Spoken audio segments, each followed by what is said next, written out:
काय नेमकं त्यावेळी झालं? कारण की बाहेरच्या आमच्यासारख्या लोकांना आतमध्ये नेमकं काय झालं होतं, त्यांचा कसा मृत्यू हे माहिती नाही. आतमध्ये फायर फायटिंग त्यांनी कशी केली आणि एका व्यक्तीला नाही, वाचवण्यात ते गेले होते, नेमकं काय झालं? बेसिकली ग्राउंड फ्लोअरला आग लागलेली होती आणि त्याचा धूर जो आहे तो पहिल्या माळ्यावर जात होता आणि त्या ठिकाणी एक सुरक्षा रक्षक, आपल्या ठामापाचा सुरक्षा रक्षक, तो त्या ठिकाणी अडकलेला होता. त्याला काढण्यासाठी हे लोक जे आपले जे PPE आहेत, म्हणजे ब्रिदिंग ॲपरेटस सेट वगैरे सर्व लावून त्या ठिकाणी गेले.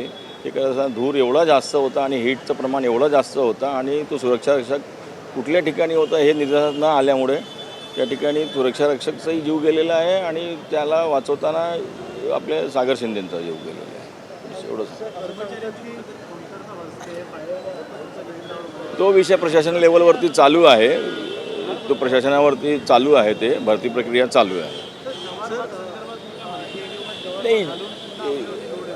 नाही असं काही नाही आहे. जवाहरबाग अग्नी तुम्ही जर बघितलं असेल त्याचं जो लोकेशन आहे गावदेवी मार्केटचा, त्या स्टेशनला इकडनंच गाडी पहिल्यांदा गेली आणि गाडी आता बरेचसे तिथे त्या ठिकाणी सन्माननीय आपले नगरसेवक वगैरे होते. त्यांनी बघितलं गाडी येण्यामध्ये काही दिरंगाई झालेली नाही आहे. फक्त ही जी घटना ॲक्सिडेंट आहे, दुर्घटना जे म्हणतो त्याला काही नाव अग्निशमन विभाग म्हटल्यानंतर अशा प्रकारचं आहे की त्यावेळेला काहीतरी चॅलेंज घेऊन काम करावं लागतं.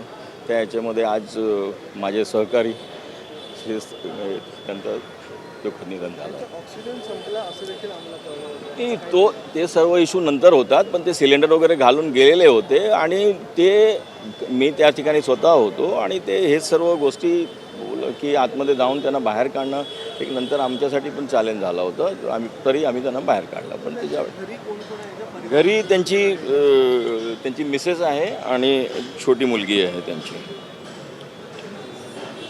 छोटी मुलगी आहे. ताण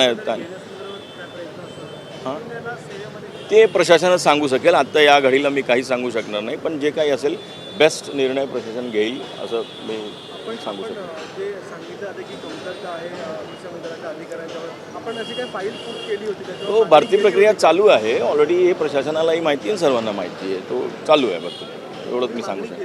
हो, मागणी काय जे आहे ते माहिती आहे स्थापना विभागाने यांना सर्वांना ती मी आत्ता मी काहीही सांगू शकणार नाही सर, कारण आता माझी मनस्थिती त्या हिशोबाने नाही की मी तुम्हाला एक्झॅक्ट फिगर सांगू शकू. पण मी तुम्हाला सांगू शकेन किंवा तुम्ही प्रशासनाकडनं ती माहिती घेऊ शकता.